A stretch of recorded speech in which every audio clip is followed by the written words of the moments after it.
everyone, and welcome to my birthday pick commentary.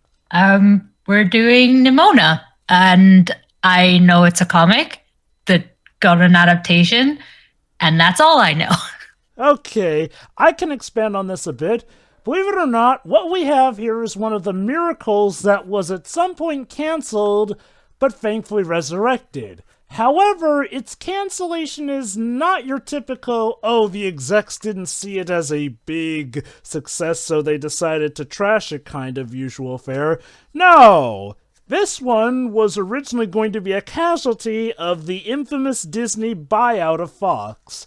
Because, as you may recall, Disney did buy Fox Studios, and with that, all the studios under them, including a studio by the name of Blue Sky, who, had a bit of a reputation. Partially good, partially bad. I don't think that they deserve to die and have Disney lay off some of their employees, but, well, that is neither here nor there. The point is, this film, Nimona, was a film in the works until Disney pretty much canned the studio that was working on it. RIP. Until Annapurna Studios came by, and thanks to some funding from Netflix Studios, here it is, alive. In 2023. The trade-off is that, as one can imagine, the animation is not, as on par with the early trailer footage that was showcased when Blue Sky was done. But that kind of had to be expected because a Netflix budget is far different from the one that Fox was going to make. So, concessions and everything. Also, bit of a disclaimer, yes, Nimona the film is based off of a graphic novel. It was first a webcomic using the archive machine. Yeah, Webback Machine, you can still potentially find it. But since it has been licensed since then, if you wish to support the author, you can find a copy, floating everywhere, So there is that. But I guess we can talk more about the differences as it goes on. So where should we start, Shiri?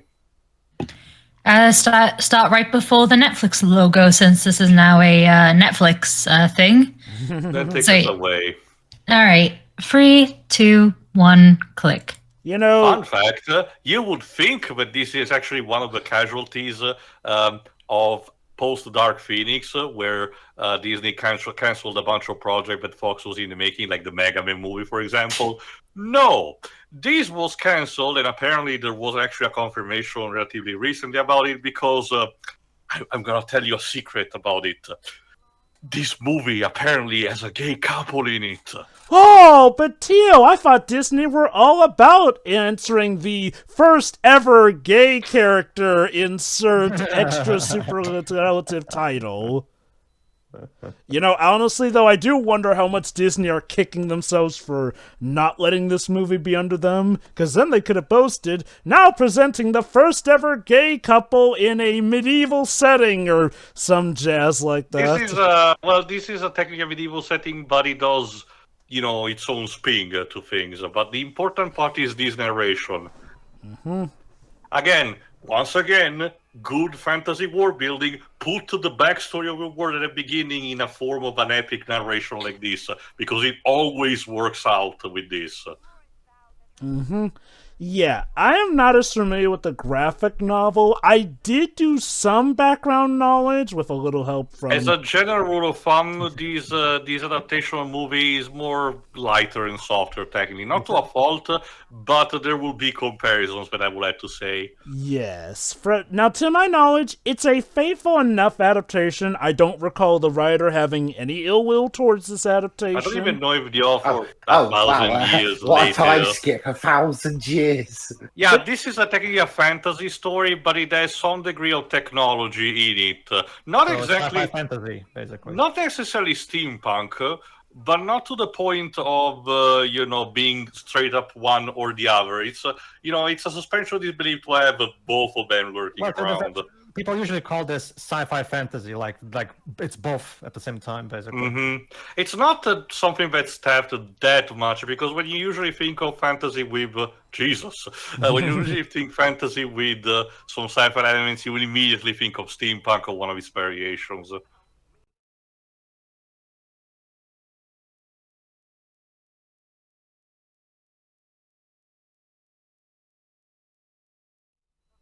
Also, too, you say about the narration thing, but what about the way last battle handled its opening narration? Right. Ambrosius Golden Line. A Yes, direct descendant of Glorif. The name is basically on the nose. If I recall correctly, some of the names got a little changed around from the No, graphic novel. not this one. I can tell you No. that.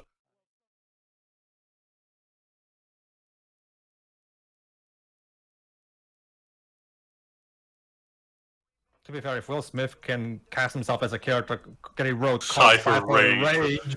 I guess this is not too The original story started there you go with this guy, but kind of like sort of already right in the middle without giving too much of world building, and not even with this scene. It jumps immediately, with the first meeting of the two main characters. Let me check the cast because I haven't seen it So yet. the film was directed by Nick Bruno and Troy Quayne. They in the past, they started doing a lot of the animation work. Quayne did animation work on films such as Beauty and the Beast, The Enchanted Christmas. Who did the 2D animation for Belle? Is that where that name came from? Possibly. Pocahontas 2, Once Upon a Christmas, the Tigger Movie, Titan AE, Osmosis Jones, 8 Crazy Nights, and the Curious George movie. So basically all over the place. Got it.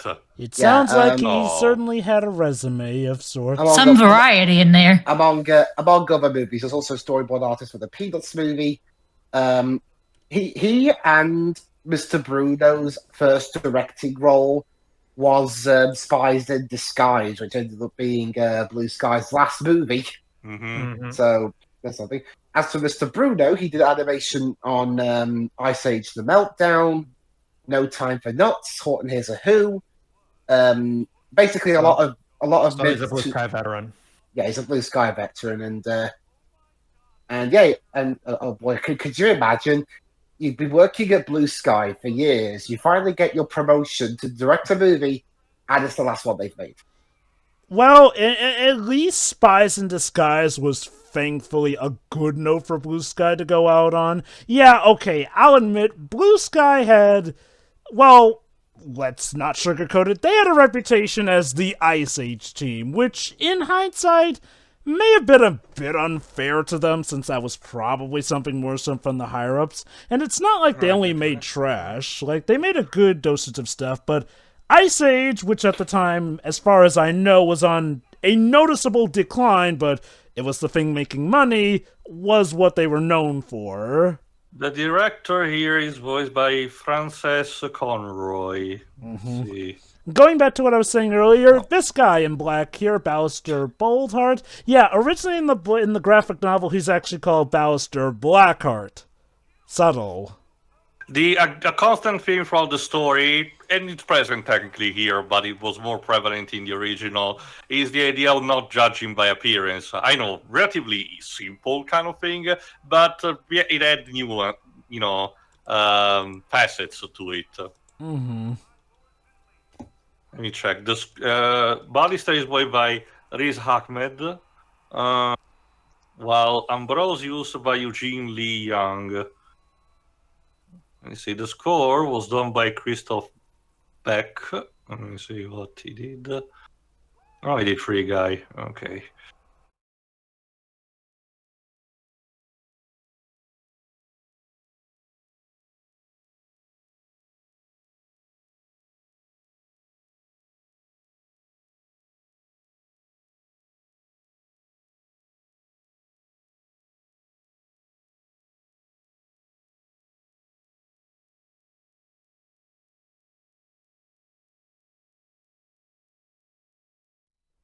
And then it turns out this is all one big ruse to just embarrass him in front of everybody. Hold that thought.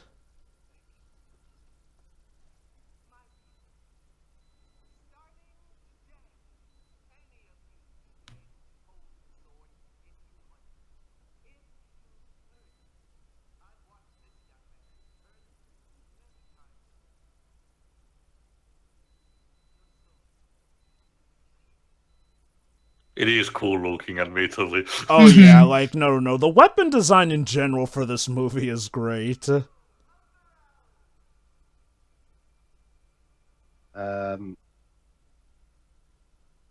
Oh. Not even a golf clap? Oh. Bit of a delayed dick move there, guys. We were all just chat trolling with you. Everyone pointed him and laughed. I was thinking, wait, was I actually right?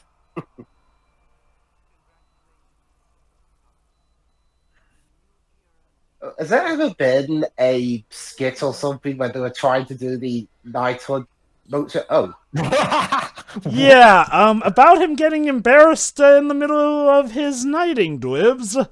Well, yeah, that's embarrassing. oh yeah, killing your queen. And losing your arm the same day, too. This is also changed because in the comic, at the least, I don't know if it was retcon later on, but it was a case where both Ballister and Ambrosius were, having a normal jousting session.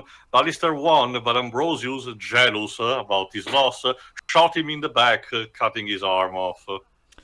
Do we have the whole him getting framed for killing the queen, too, in the graphic novel? I don't remember that. Like I said, I only read the, scatteredly throughout. Yeah. One of these days I'll probably get around to reading the graphic novel and I'll have From what I checked, it's not even that long, so... Yeah. I'll probably have a more in-depth... It's like Roger's parody of Kingdom Hearts. Hearts. And there's our titular character. Yep, Nimona. Played by Chloe Grace Moretz. Yeah. Mm-hmm. Oh, yes. And she means it, too. But, He's perfect. He killed somebody.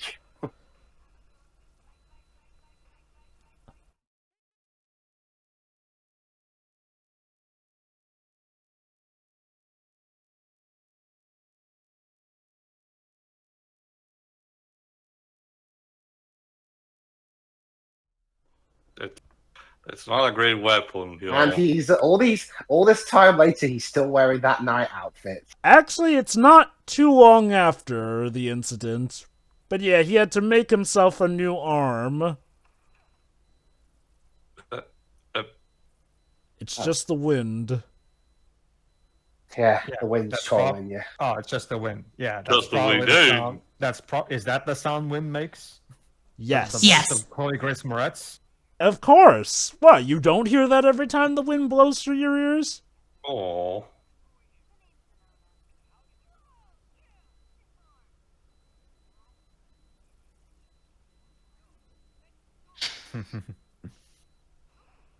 The art style in the original book was, actually a bit more simple. Think of it, the original book illustrations of How to Train Your Dragon. So the thought process is kind of similar to that for an adaptation.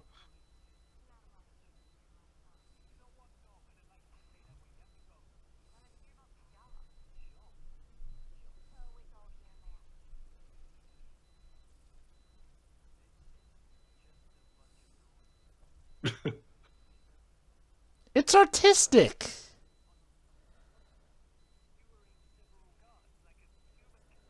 Okay, if I recall correctly, the movie was apparently supposed to be a bit more violent before, Disney came about, and apparently they had to tone down some of the violence for it. Which is weird, because Blue Sky normally doesn't really do R-rated stuff.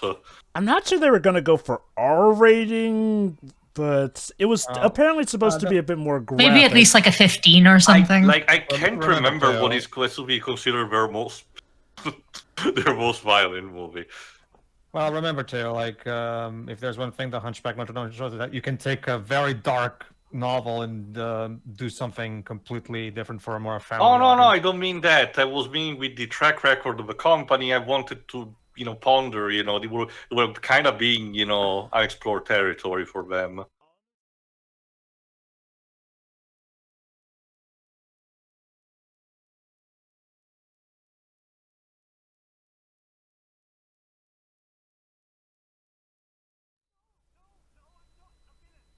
Okay, to my knowledge, this is another bit of a change from the graphic novel, whereas it was a bit more ambiguous on how villainous Ballister was at some Ballister point. had a general slightly more sinister appearance, including also black art.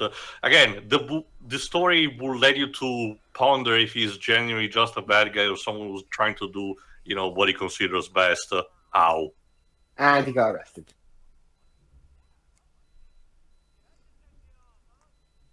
Yeah. I mean, for all they know, that arm could morph into something. Or, free him from the cell.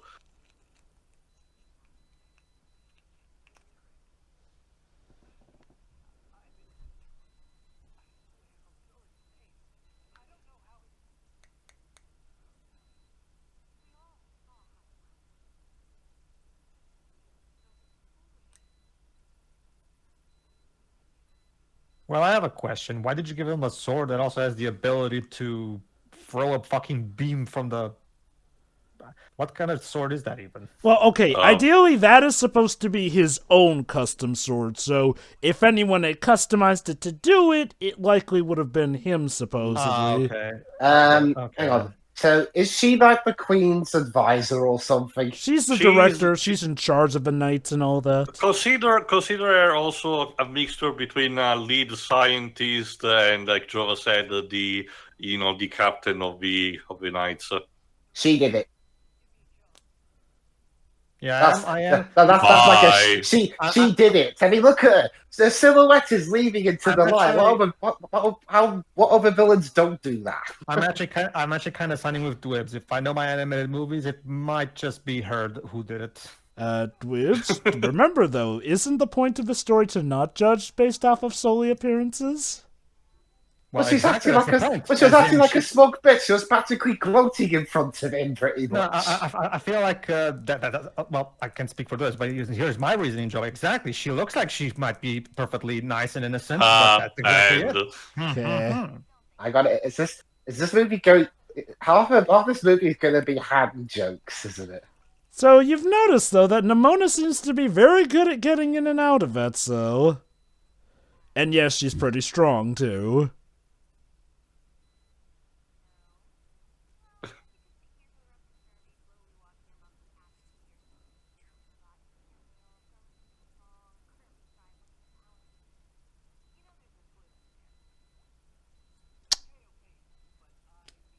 Oh, but don't you see? I have a bucket. I have my own bucket. the last time I was the file. Every rogue of a team needs to be a murderer who's rampaging, murder machine. Why? Ergo the murder hobo. Yes. Turns out I created the That's the thing with it. There's been kind of a stereotype associated to a lot of rogues, like Order of a Stick absolutely ran with it.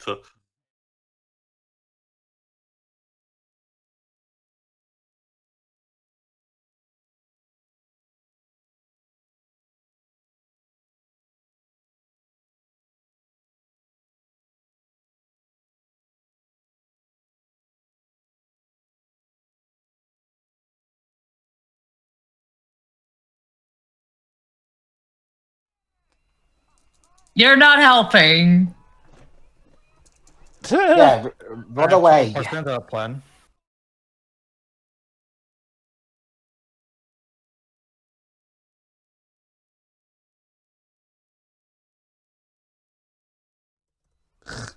And the difference is... It's more classy. Oh. I'm gonna kill everybody. This is not what it looks like. That was out of context. Oh, like dear. I said, in the original story, it was more that kind of way. You fell for that. Knights of the Queen, everybody. Now's not the time to be having a lover's quarrel in your heart there, Ballister. Lovers to enemies to lovers. Yes. If I recall correctly, that's kind of how it was in the graphic novel. Like, they start off as lovers, but by the time the story starts, they're rivals.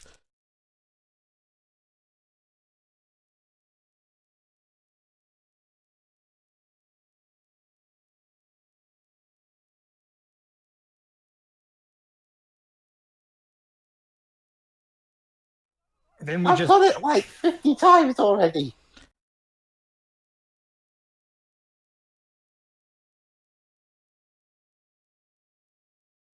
So Nimona is a shapeshifter. Yeah, that's Yep. basically her gimmick.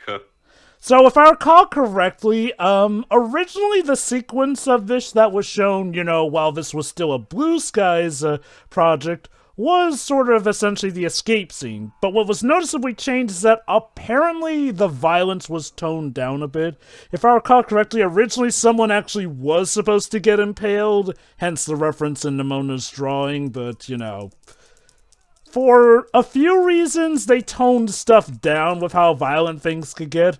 Probably partially due to how they want the story to go as well, I presume. Mm-hmm. Because as Theo mentioned, while this is more or less in line with the original graphic novel, they definitely do try to go for a bit of a gentler vibe. Oh dear.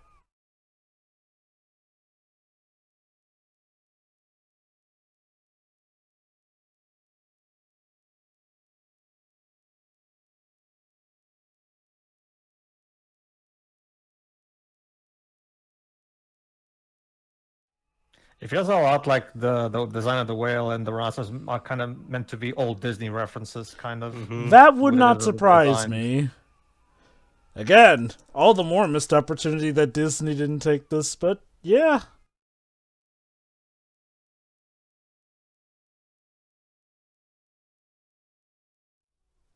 Yes, this is what winning looks like. Yeah. I mean- blowing up the I mean,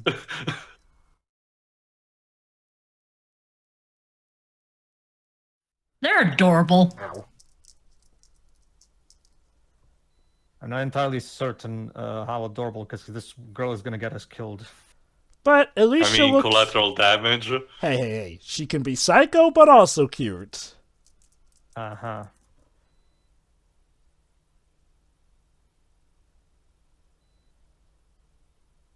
How nice. He has a cup of tea. No, Ballister, it was not all a dream.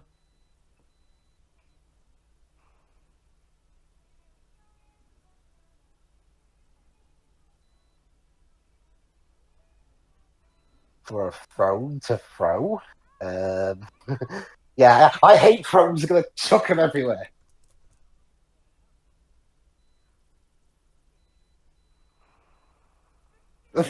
Jesus Christ. She likes to mess with him.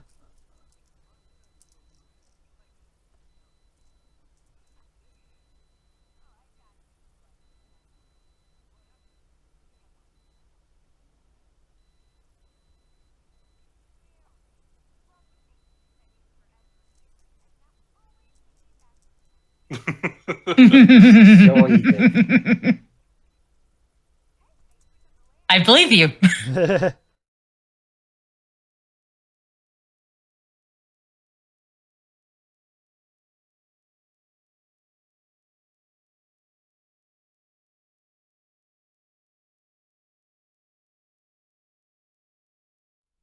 Evil Larry.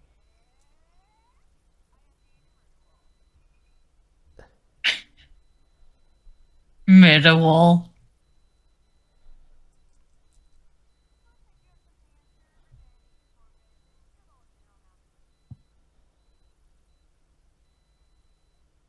You're gonna shoot them or impale them with a rhino.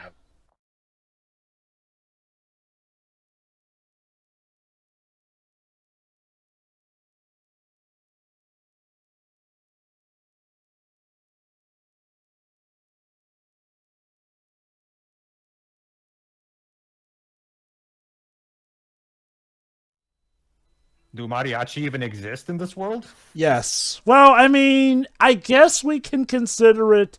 Okay, basically think of it as, what if we were in the future, but we still had knights? And I mean medieval dressed knights, just adapted to scientific standards.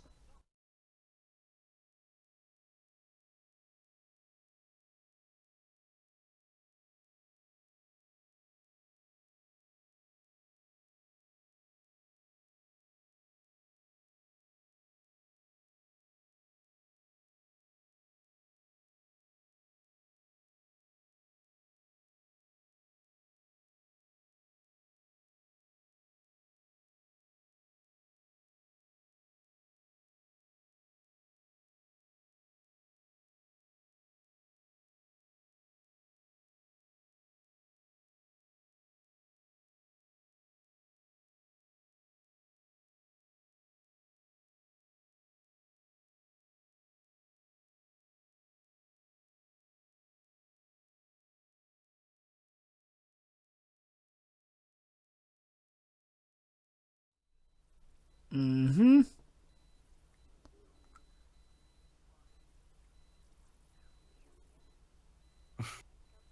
Progress. Yeah, she's not saying she corrects herself after she says kill.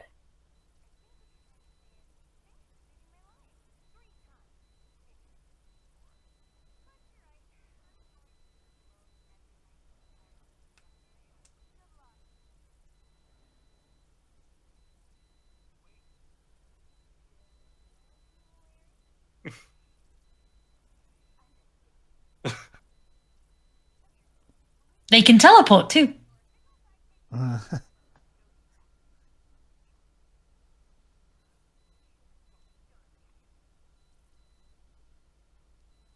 It's I guess that's the simple. tagline of this.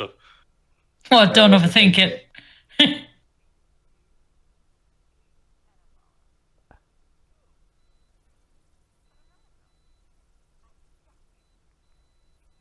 That sequence specifically was from one of the initial panels of the comic. I know that. Cute.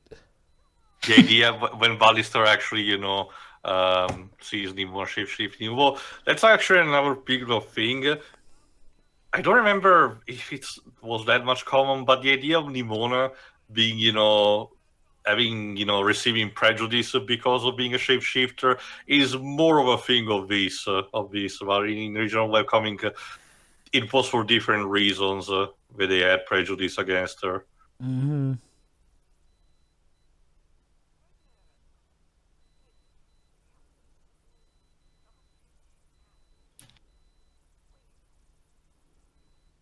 I mean, oh, It's more likely than you think. Oh, no showers. What will we do?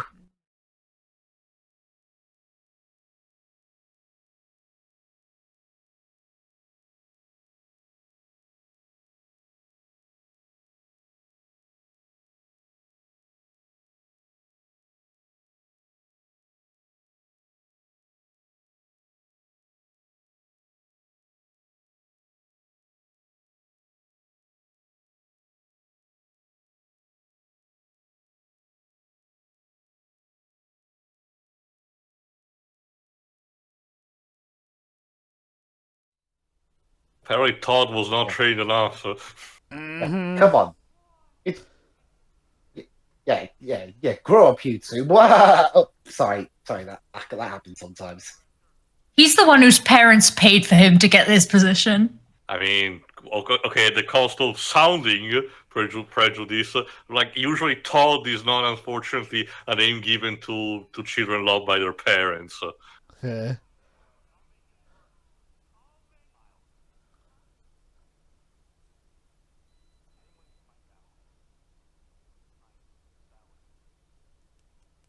No calling him by your pet name. Like I said, Ambrosius here is, while still obviously conflicted, is technically a lot more nicer than it was in the original story. In which he was a bit more pompous and much more willing to accept his role as a nemesis of Ballister. Which in that case, Because of his ego. I think Todd might be a movie original character in that regard. I don't know that. Let me see.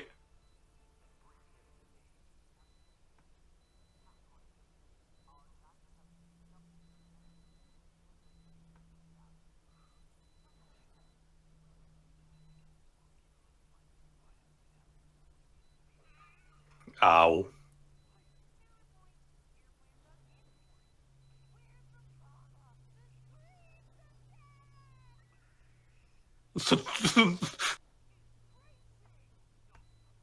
Leave the poor mouse alone. They're a cat now.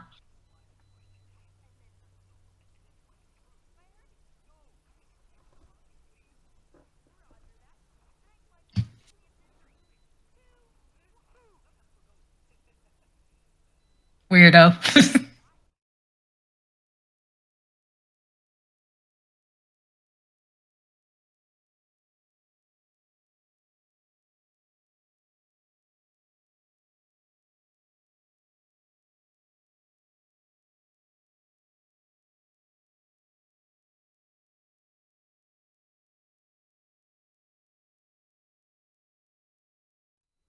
That With a includes You sound giant so gun. innocent. cannon. Like Rufus Shinra is looking at that and saying, "I want it." Yeah. But where's the monster? Just assume that there is. Get back to your house, citizens. Nothing to see. Please We told you there disperse. is, therefore Nothing there to is. see here, please.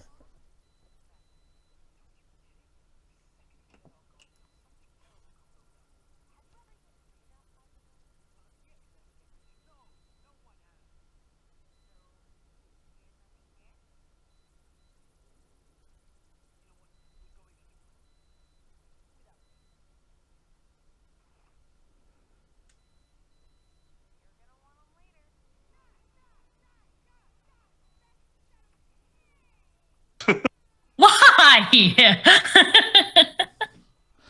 Nimona is the renegade player. Is this the Manic Pixie Dream Girl or something? Dang. Oh, Careless Whisper, because we have to have that in every movie ever nowadays. It's a good song. And it's a wonderful, wonderful showcase of the saxophone. But does it have to be? There are plenty of other songs that have a saxophone in it. Why not Baker Street? Uh-oh. Yeah. Well, crud. Just leap onto the other escalator and go up. That might draw their attention. I'm genuinely curious on what kind of product pioneered the whole book banter that's very comedic, and technically doesn't contribute to anything. I'm pretty Possibly Tarantino, I I'm- guess. I wouldn't be surprised if that was a video game, actually. I don't recall what movie it was.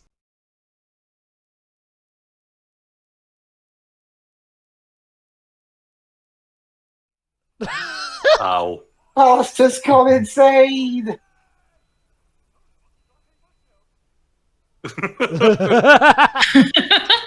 Done it for like one day. And you already know this much about it. Nimona's quite the character actor. She's all the other characters too. Yes. I bet Riz Ahmed had a lot of fun doing this bit.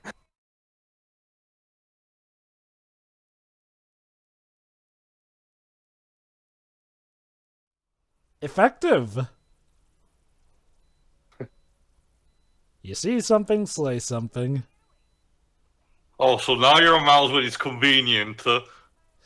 Is that mousist? Like, I guess, Mona doesn't discriminate and everything, but still. Oh, right. They got into the cat role very well. You didn't think about security cameras. Jesus Christ, it's Jason Bourne. Wait.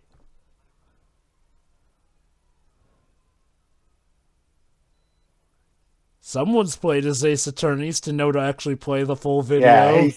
He hates jazz.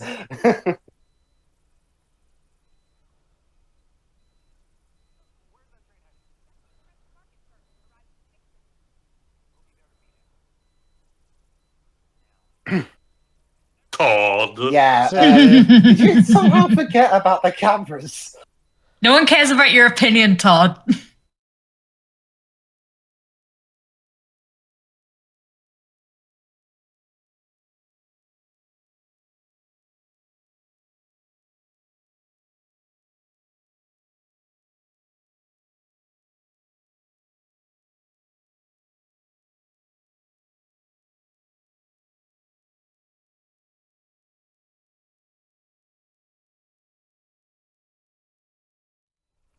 Do you even know where that pizza has been? I'm pretty sure Mona doesn't care. No.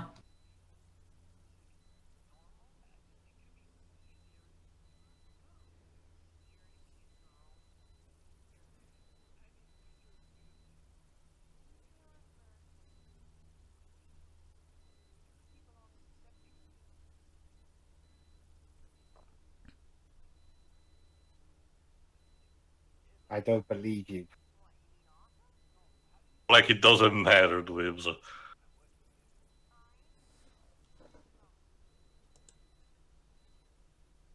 Bitch.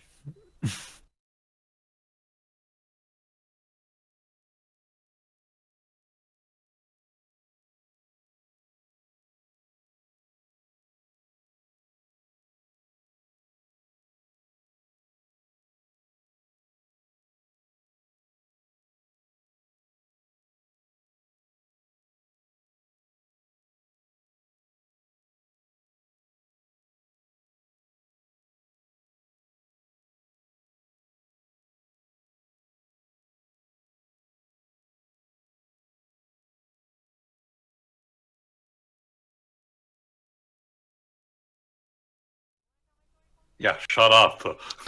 Yeah, shut up. You I'm talking. asked, now let me answer.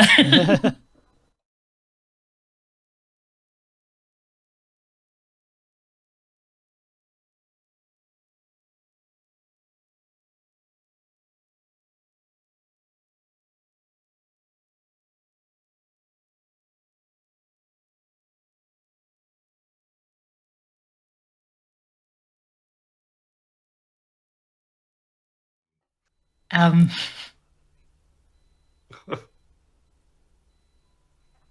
There you go.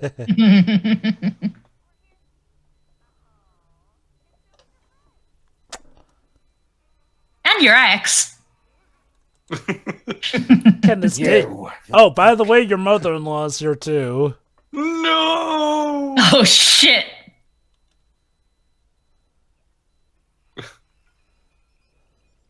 Oh.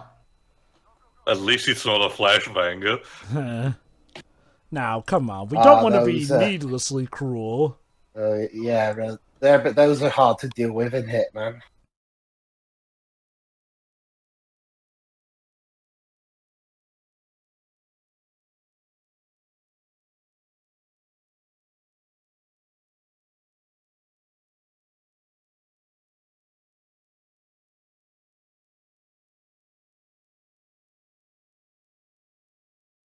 Oh man, I guess the squire is the kind of person that goes like, "Excuse me, she ordered no pickles."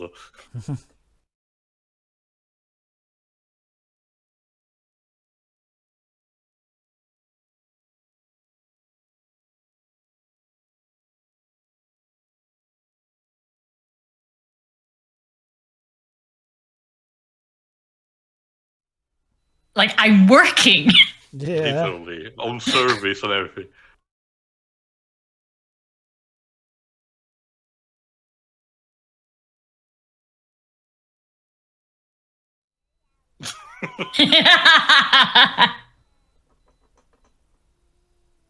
Oh god. Of course.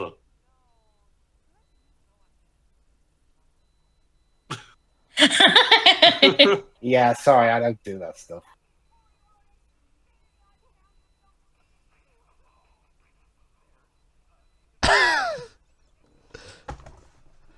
Wow, very subtle. Having a song about breaking the law. What do you mean? That's just a child. Yeah. The squire, everybody, afraid of a little child. A child that bites.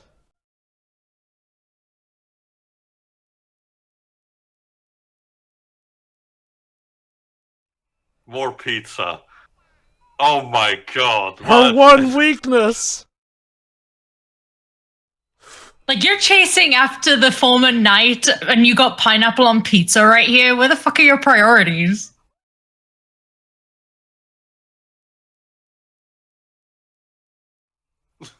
You're gonna break his arm. Is that what it looks like? I just accidentally hit a Part guy with two. a car, and I'm taking him to prove my innocence.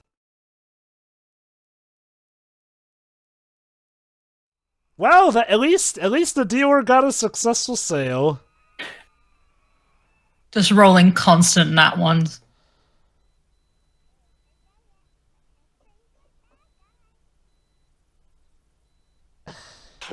Yeah. Count to 10, Ballister. that's Count okay. to 10. Breathe. Deep breaths.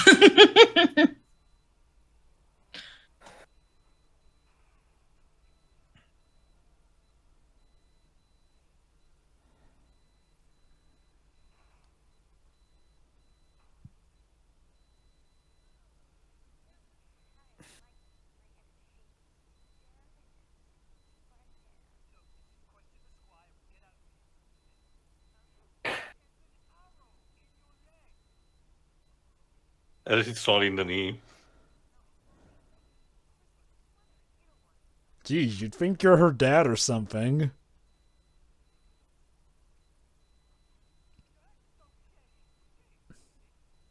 You should check your blood pressure.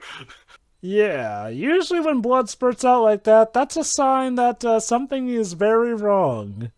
She's just built different. Literally.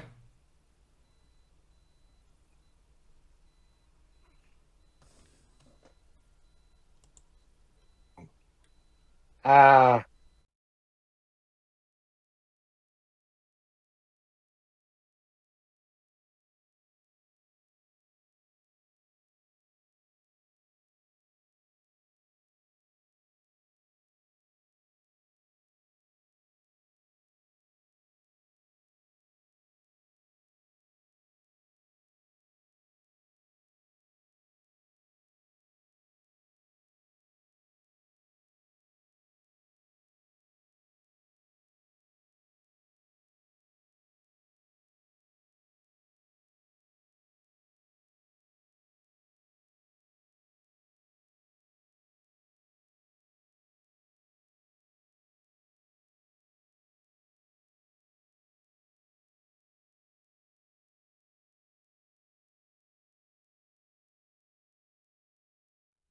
I mean, it's a better comparison than whatever the fuck Casper was meaning about what he's being made of in the movie.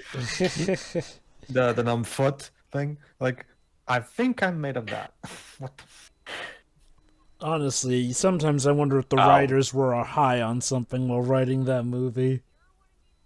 Alright, you actually have a person in the trunk. You may want to check that. Oh, but we were having a bonding moment.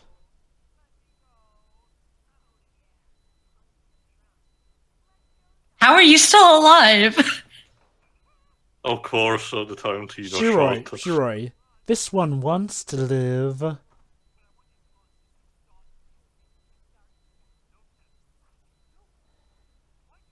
This good cop, bad cop routine is not working.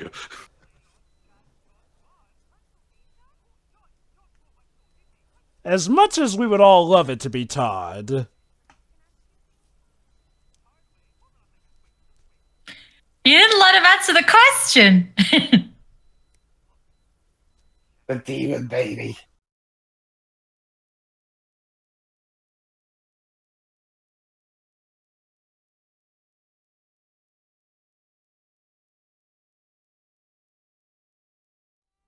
Yeah. Yeah, let's, Yeah. Yeah, well, yeah, well, Yeah. hang on. What an idiot. Oh, Oh. it was someone else that did it. You mean the sketchy advisor was evil? Shock horror.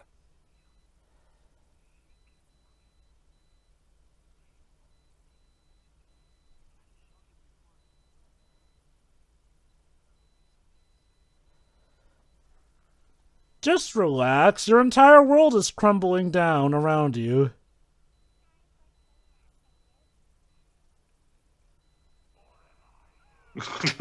Come on, Nimona. We were having a Fun. moment.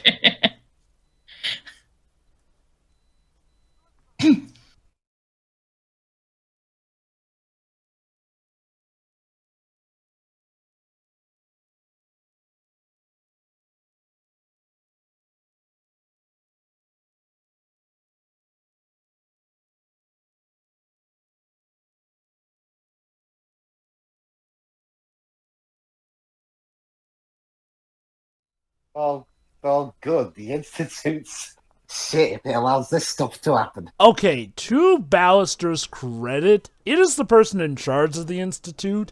I can get the man wanting to believe it's just the person in charge who's the problem and, like, not the Institute, since as far as he knows, they're just following orders that they are none the wiser of. Yep. You'll learn eventually.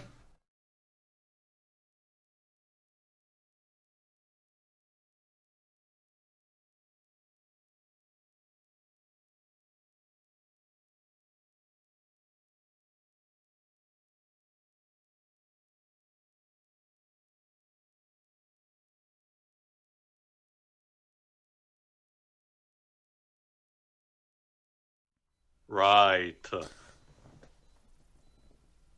But they're lovers, Tio. They couldn't possibly betray each other.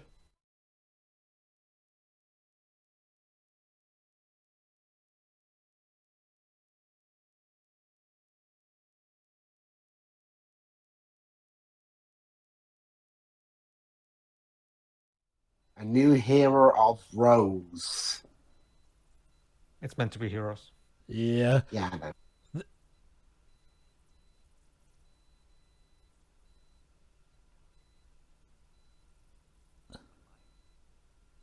Yeah, I'm totally trustworthy. Oh, sorry, I keep doing that. It's a habit. Wow, he's actually jealous. Living in his head rent free.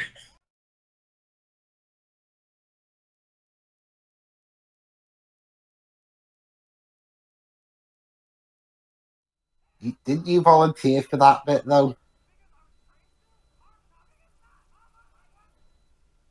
Yeah. Breathe. That was all happening in his mind. You can't bottle that up, though.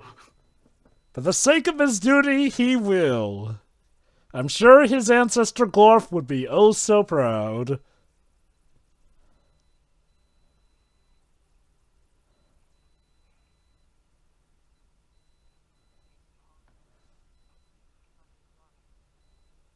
No pressure.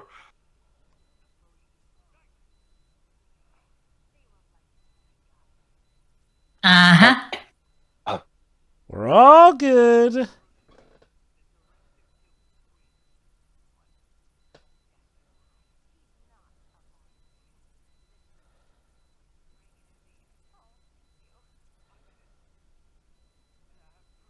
Well, like you're doing. Oh. Yeah. God damn it, Todd.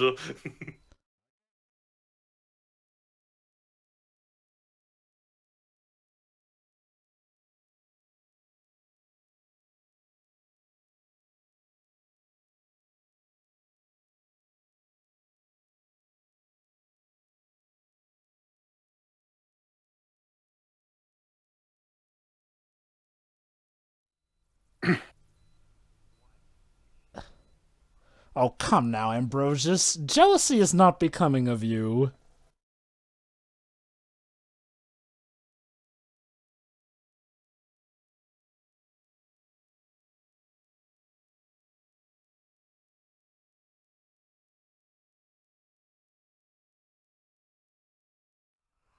Well, that's the last straw.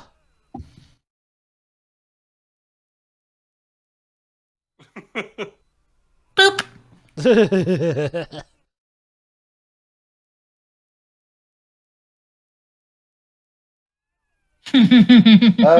Wait, we just heard the director is accused of murder. Should we look into this? No. You see, it turns out he has no evidence. Even though Todd shot the one thing he suggested had evidence, that's enough for us Yeah, to but go that after doesn't him. matter. Yeah, but that doesn't matter apparently. Kill him. I mean, deliberately shooting evidence, isn't that make you even more suspicious? To Todd's, and I hate to say it, credit, knowing him, he was probably aiming for Ballister and missed. I might have believed that it was actually a weapon. That too, yeah. In which case, you go for the weapon instead of the guy, because if you shoot the guy, then the weapon he might accidentally fire and all that jazz. Now, this is probably more akin to how they were at the start of the graphic novel, more at each other's throats. Also, don't underestimate those things no matter how small they are, boy.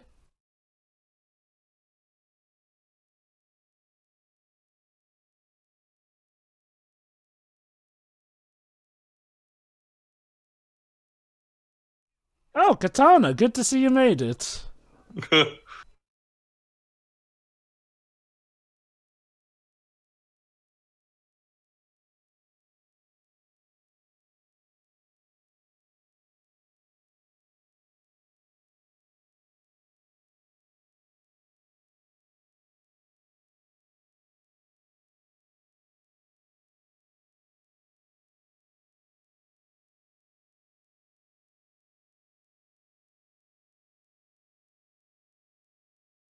Are they a ferret now?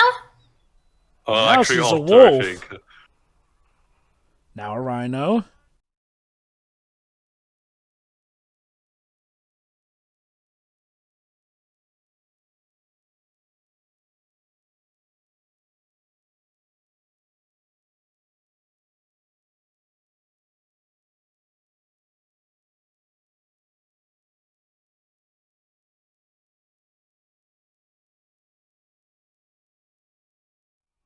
I love how whatever she turns into, she can also, I guess, just decide, yeah, I can spew this firepower too.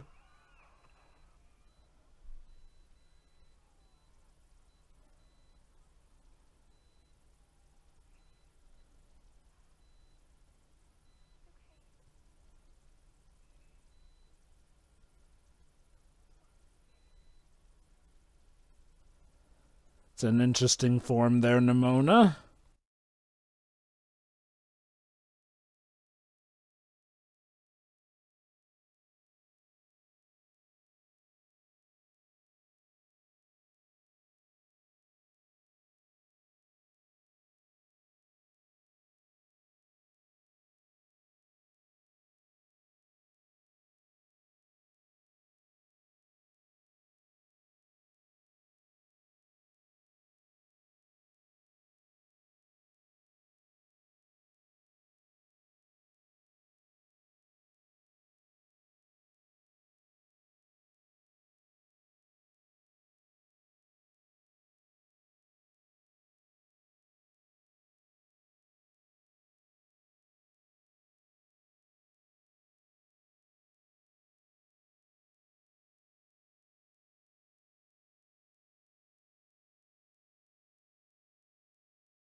Oh, by the way, slight change in the graphic novel. She wants to be his squire, essentially.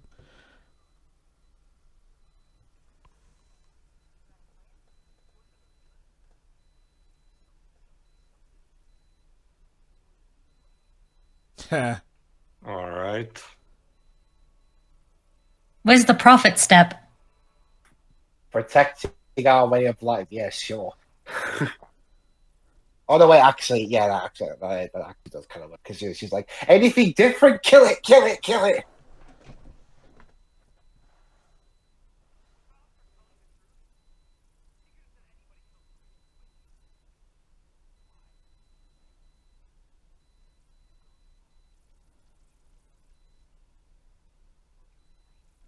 That's not answering the question. Yeah, that's a very political answer you have there.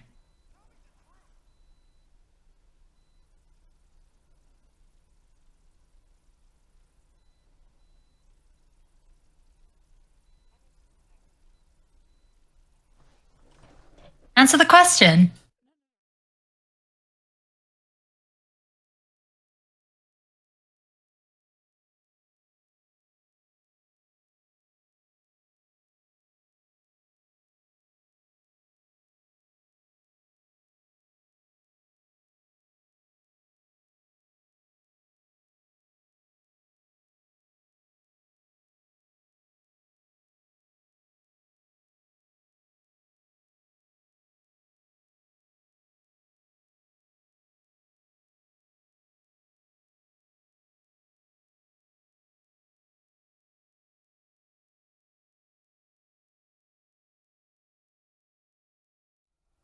That is most unorthodox.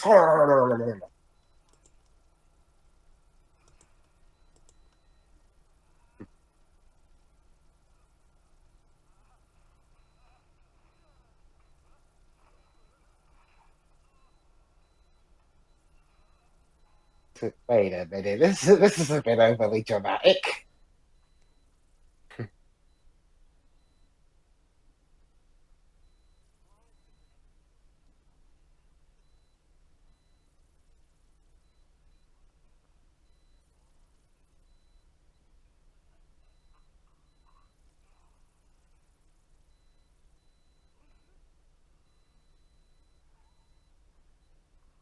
We're trying to Why have a are you dramatic like moment. this?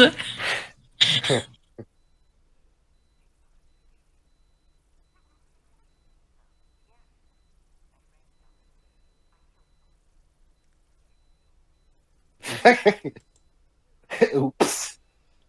Caught in 4K. Oh, that explains that then. Also, I do like that subtle hint that Ambrosius literally goes straight to, did you swap the weapons? Since, Ambrosius didn't necessarily have that clue.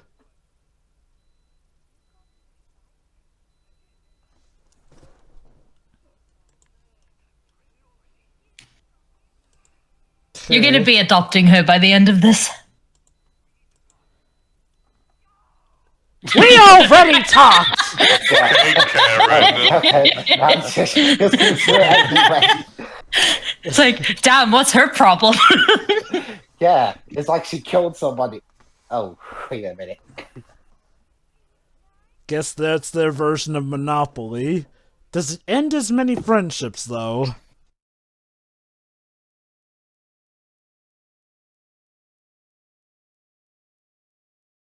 That's not how you play Monopoly! It is if you want to keep your brain cells. I guess castle rules and everything. Speaking from experience, Shiroi. No, okay.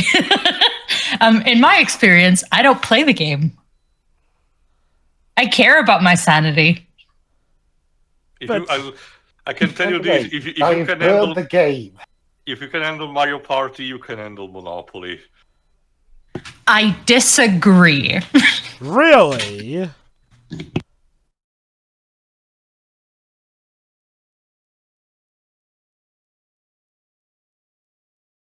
Wow, they're making views up.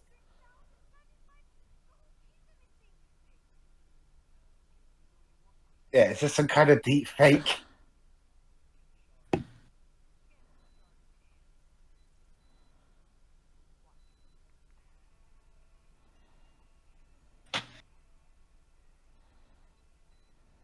So, how is this going to go tits up?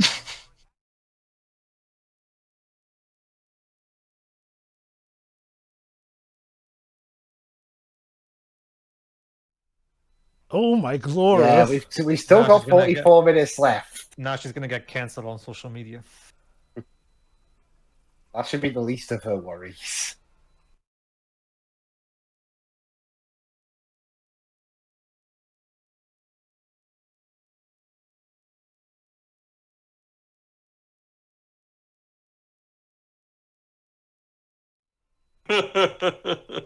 Jesus, Nimona.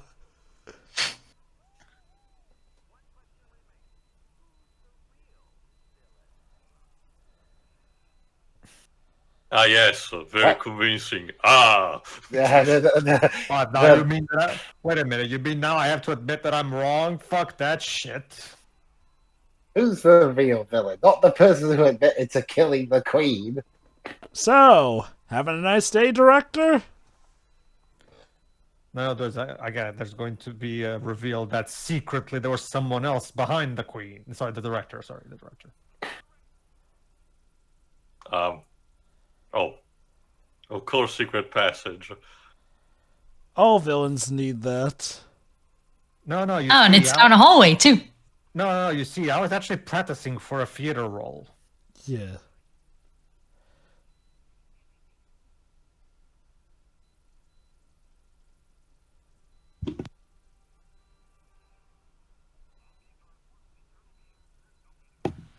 Well, show the rest of the class. Gotta keep the suspense.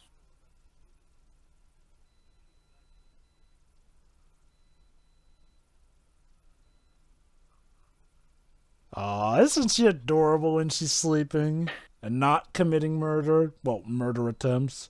Okay, one difference from the graphic novel is that, yeah, at some point, Nimona was outright offing mooks.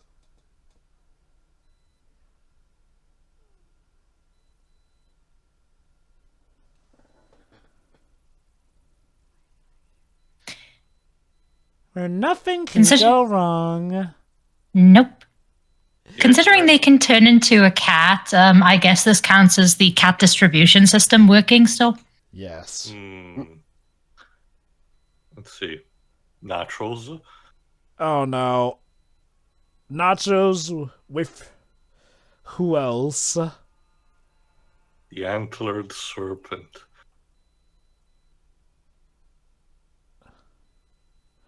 Ballister, really? Seeing your ex over a text?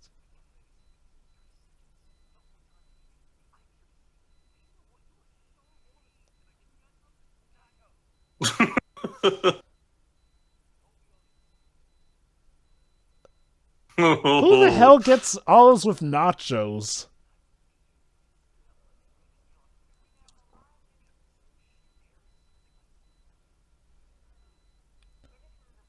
Here we go.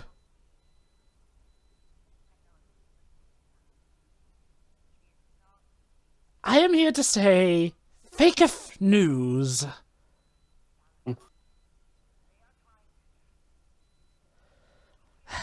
Well, damn, that's actually a good counterplay, though.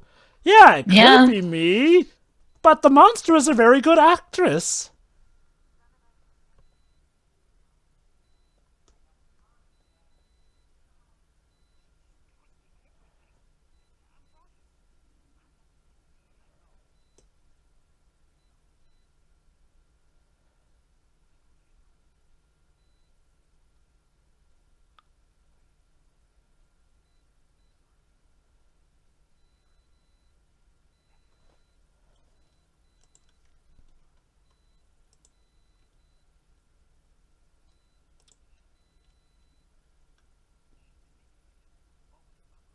Actually, that would be you who were manipulated, not me. It's just in different ways, but technically both of them were. Yeah. So hold basically, on. she.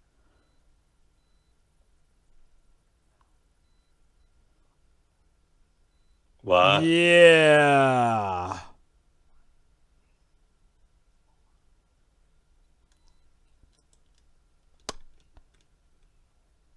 What a twist! Nimona was the mastermind all along? I can't believe it! No, really, I can't believe it.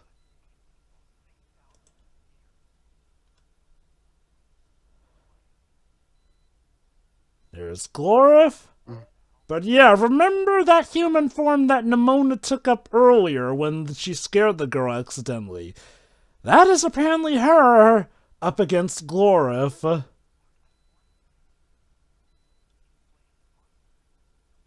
You chopped off my arm, dickhead. Yeah, we go back to the way things were. I mean, you don't have an arm, but still. Okay, right. Are you sure? Are you sure the director didn't just fake that picture as well? No. That is actually legit a real scroll. Which she's probably... Well, I don't remember how much of that... Oh, hi, Todd. I don't remember how much of that was actually in the original because it is connected to one of the bigger changes to this adaptation. Oh yeah, there's also a big change involving the director, but I think I'll save that closer to the end.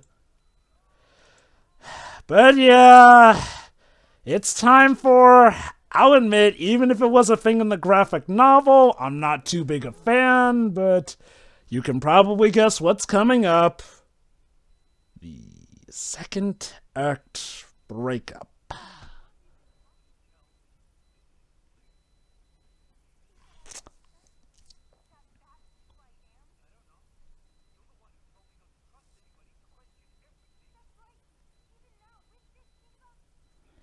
okay, I think the reason I don't care for how this breakup is done is, like, Ballister was clearly rejecting Ambrosius's ploy, which I think would have been a neat subversion with the idea that, oh no, like, even if she is that, he obviously knows better, but I guess he changed his mind mid-walk when going back to the hideout. Not just that, Balda. Like, if she really wanted to frame you and make you, then she could have done that in a more efficient way. Because a lot of the stuff that she's done was actually against that, counterproductive to that supposed goal. And of course, here's Todd to make a bad situation worse. Nobody asked you. It feels like. See, here's the thing. I'm not unlike most people. I'm not too bothered by the second half record that much. The problem with this, it feels like it's thrown in here just because the formula says so. Oh yes, yes. Yeah, because it's like, oh crap, the film will be over in an hour, so we got to throw this in. Let me put it like this. Like I've explained, if Balda actually thought about it, no, it would make no sense for Nimona to be. Yeah, I think it's about to happen now. Let me put it like this. Second act breakups for me are a lot like Lyra Revealed. I typically don't like them because they often are done so by the numbers. Not even necessarily bad, but it's always going to be that slug where, of course, the characters are separated and all that. Like, I feel like if they had at least come up with a better reason for Ballister to buy into this, I wouldn't mind it as much, but yeah, here it feels just... No, it feels contrived to get to this point. But yes, let's see what really was Nimona's backstory. Well, which again, this is this is actually a movie thing. The original story made a point to leave Nimona's past completely ambiguous because that wasn't the point. The point is that is what Nimona is, what she chooses to be. The fact that it's her choice. She's in control, and you gotta actually have to respect that. In here, unfortunately, they kind of had to do this possibly in order to add a bit more personal stake, but I'm not particularly liking this decision because, like I said, while it makes sense potentially for, I guess, an actual adaptation like this, it kind of takes away the message of the original. Now, to the movie... Not helped by the fact that the child that Nimona befriended was, you guessed it, the patron saint. Technically hasn't been revealed yet, but yeah, but okay. Gee, a girl with blonde hair, I wonder who could this be? Okay. Like, if it's not the director, it's that one instead, Drova. Well, okay, if it were the director, that would imply she's not human. But, since, again, this is like 1,000 years ago. But, okay, so, to give credit to the movie...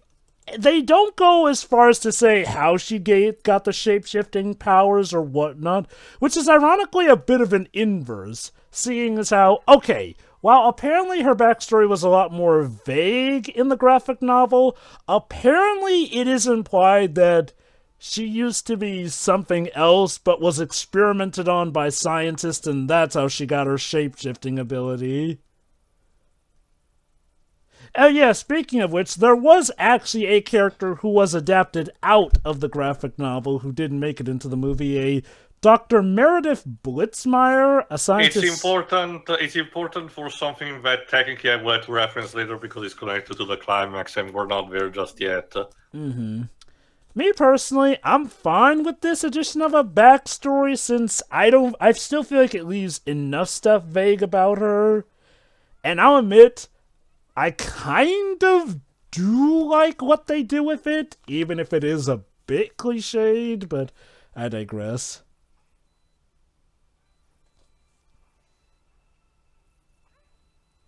The problem is what they had to do to get here. Yeah, no, I get it. Sometimes second act breakups are a thing, and from what I understand, the second act breakup was a thing in the graphic novel too. It's just... It's done in a way that unfortunately makes me cringe because, again, Ballister really just that easily turned on Nimona to the point where he was going for his weapon.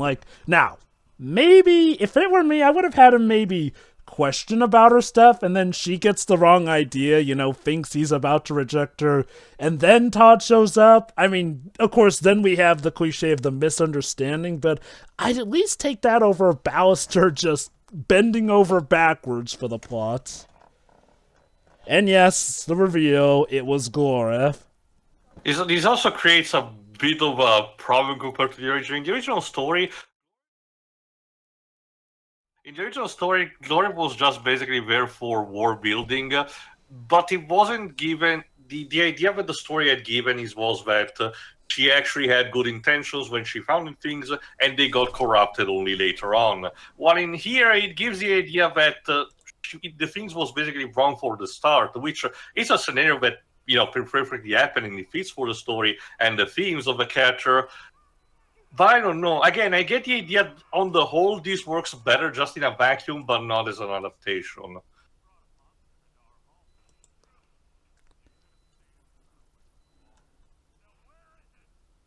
Oh yeah, I will also say this. Sadly, we never get a scene of Ballister getting to punch Todd back in the face, sadly. Todd will sort of get his comeuppance, but not in the way I would have preferred.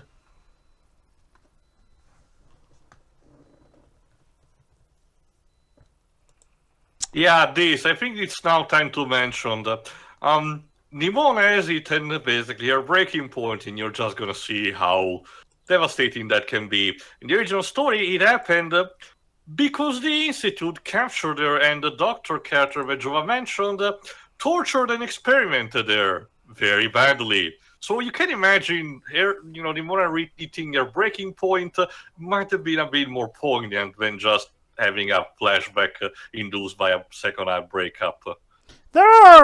Again, I haven't read the graphic novel, but going off of its description, I do like the idea of her being broken by the one person who could have accepted her, rejecting her, and that causing her to really rewind back to the point where Gloreth was the original factor in that regard.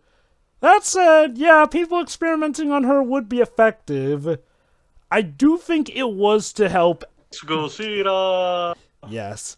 My guess is that the reason they changed that was to make things, I guess, a bit more nuanced, because going off of what I read, it does sound like the Institute were pretty much kind of all bad guys. Yes, like you said, even Ambrosius was more of an asshole in the original. While in here, they try to basically said, "Oh no, it's mostly just the director," even though the message of the system doesn't work at its core is still present.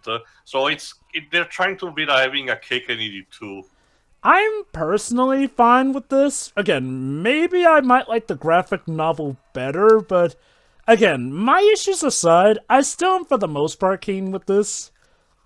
Also, a small note, this is not really relevant, but just for a note, the kaiju form of pneumonia in the original graphic novel had actually green shades on black fur, while in this case it's white.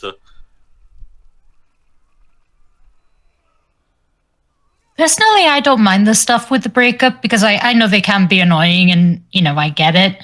But the thing is, considering everything we've seen, it took him a while to accept her in the first place. Plus, he still has a bit of that systematic brainwashing going on. Kind of makes sense that, he'd kind of turn that quickly, honestly. I guess my issue is just he has his own prejudices he needs to work out. And there goes Todd. Yeah, again, it makes sense because it's basically his own stupidity and hubris that does him, but it would have been more cathartic if it was either, I've seen him get hit by a train. Yeah. Again, I wanted to see Ballister get to stand up to Todd and beat him up at least once. Oh, this does not look good. No, really? I think the problem, sure, is that he didn't even try to give her a chance to explain it in full, as well as to at least give her the benefit of the doubt. Again, here's what I would have done. I would have at least shown that he was planning to talk to Nimona. It's just, we last see him rejecting Ambrosius' idea, but then again, I guess he changed his mind on the walk back to her, which is kind of what's weird for me. Again, it's not the worst thing, and like I wouldn't say it breaks the plot. It's kind of Give me an like, example. Sorry. if I may, it's similar to Klaus, where an otherwise fantastic movie has that one cliche that, okay, if you had to have the cliche, that's fine, but at least do it better. For Klaus, it was the liar revealed. For this, yeah, it's the second act breakup, but I digress. Let me use an example. In Disney's Zootopia, Well, right? well, wait a minute. She's turning the cannon on everybody. Yeah, okay. You're telling me that the villain turned out to be the villain? Okay, now I know, shock. A novel concept, I know. on that Yeah. on that Now regard, you draw them. on that regard, though, this is probably a good time to review. I think it was by this point in the graphic novel where it's actually revealed that the director is not actually human herself. Yeah, that was... Is that what the thing you hinted at that was omitted from the movie? Yeah, here the director is, as far as we know, is still human. I'm guessing that the idea in the original graphic novel was that she was a monster herself who had grown to hate other monsters and, was projecting big time, which honestly could have potentially facilitated the idea that she had been alive all that time too, or hell, God forbid she was Glorf herself. Although, Joe, to be fair, it kind of gives a parallel to the motivation of a villain in the fucking Stephanie Meyer's The Host. I'm not sure I want to compare it to that. I wonder if maybe the makers thought it might be a little cliche to, oh, get it? The bad guy was a monster as well. I'm a bit facetious because I think I remember there are several stories that have the moral of the villain turns out to be the same as the hero who has been, attacked up until this point, just in disguise. But Yep, Nimona's about to commit suicide on that sword.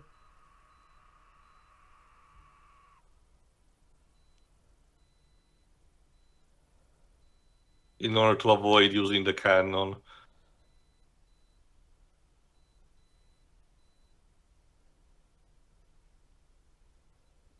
How much force you putting into holding her back, Ballister? how did you get in there? Use the horse.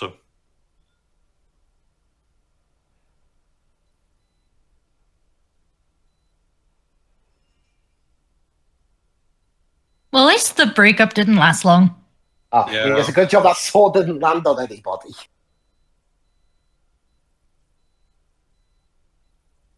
It's just in. Ballister uses the force.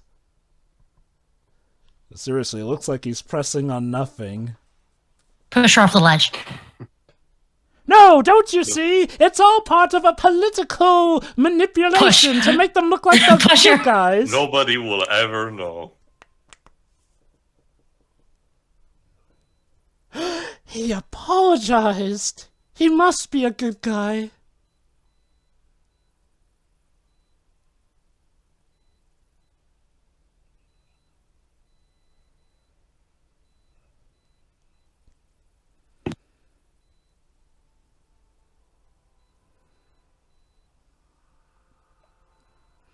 Thank goodness she lands right on the sword. I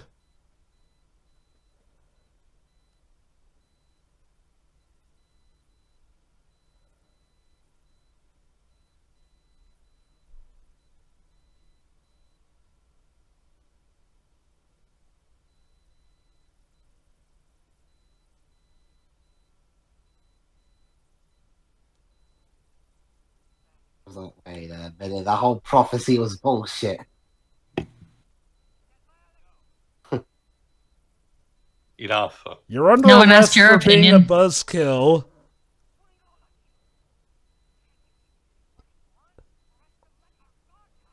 Oh yeah, that is a very elaborate play they put together.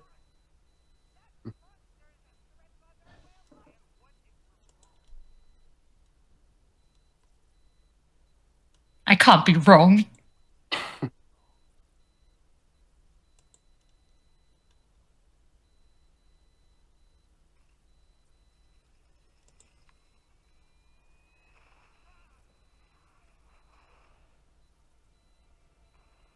Yeah, movie's not over yet.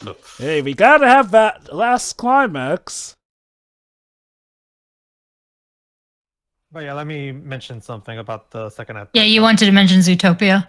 Yeah, Disney, like, if you think about, see, I will argue sure what we made an argument about the prejudices. I feel like the prejudices in the main character in Zootopia were better established and foreshadowed compared to something like this, where I feel like they didn't really establish that Baltar has that much prejudices in particular. I mean, yeah, I get the whole systematic thing, like you said, but I feel like the movie doesn't really highlight that in particular. Okay, this is also a bit of a change, but I'll explain the differences after the climax is finished. Yeah. Whereas in Zootopia, from the very beginning, the movie establishes very clearly that that the main character is as prejudiced against foxes. Okay, to Shiroi's credit, we have established that Ballister, as a part of the system, has been raised on the ideology of see a monster, kill a monster, hence why he was definitely uncomfortable with Nimona at first, but I do agree that him defaulting was a bit quick for my Honestly, taste. But... what I think the movie did not explain much, which is done a bit better in the story, is the idea why the director will try to set up, well, in this case, set up, Ballister, because Ballister, if I remember correctly, was like raised from a poor background type of background, and the accident happened in order to avoid the idea of the whole message of everyone can be a hero, because it was going against the actor's ideal. It's just that the movie, I think, doesn't convey a lot of the idea that why Ballister needs to be the falling guy.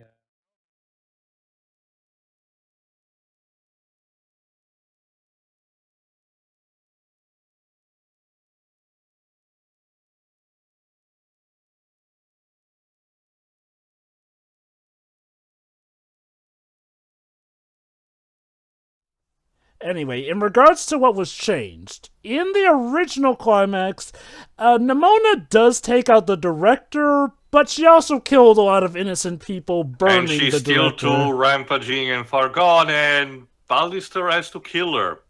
Shot in the heart and everything. Yeah. Yeah. In this version, Nimona kept it so that it's just her and the director who go boom. As for why they changed it, yeah, definitely saving that for the end. Oh, by the way, also, in the original, Ambrosia gets messed up pretty bad, actually.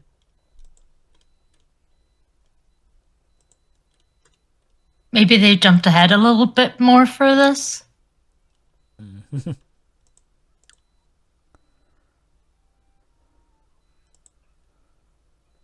Also, as for not establishing prejudices, there is the subtext of the fact that the most affected characters in this story are 2 gay men and a gender fluid kid. But hey, now it's a subtext. It's all right there. Hey, Ballister and Nimona are now regarded as heroes. That's also a change in the original graphic novel. Nimona was still seen as a villain. The whole town did not get to see her change. The ending of the original story is very on the bitter side. And yes, Todd even survives. Fuck that.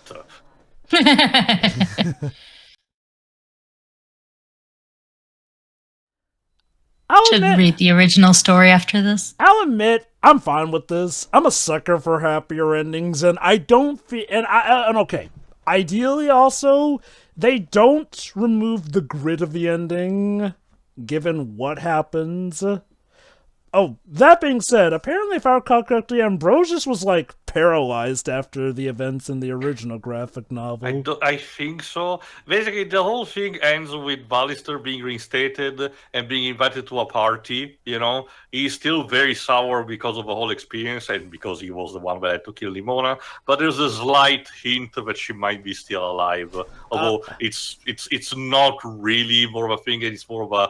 But it's very hinted that he's just, fooling himself. Oh, no. Actually, he legit does meet up with her afterwards, but she just says we can't see each other, and they are essentially officially split from that point. However, in this version...